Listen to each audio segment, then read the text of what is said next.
it. Let's go back to Genesis chapter 3. The serpent said unto the woman, You shall not surely die. For God doth know that in the day ye eat thereof, then your eyes shall be opened, and you shall be as gods, knowing good and evil. So here are 3 statements by the serpent.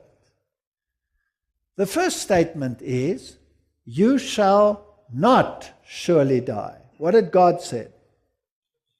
You shall surely die. Serpent, you shall not die. Second statement by the devil, the day you eat of it, your eyes shall be opened and you shall be as gods.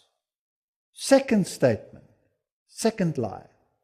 Third statement, knowing good and evil.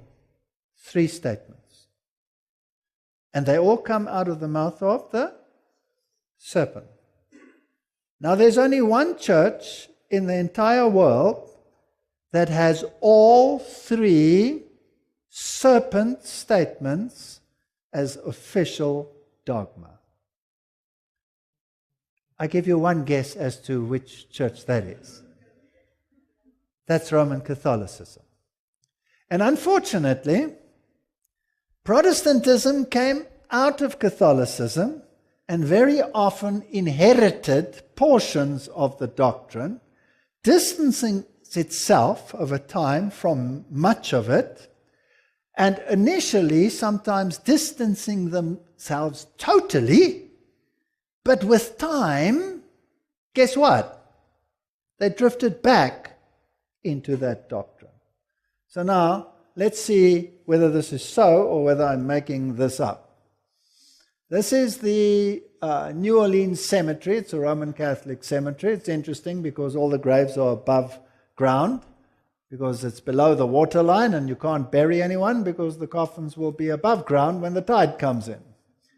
Now, this is what they claim over here. St. Louis Cemetery, number 1.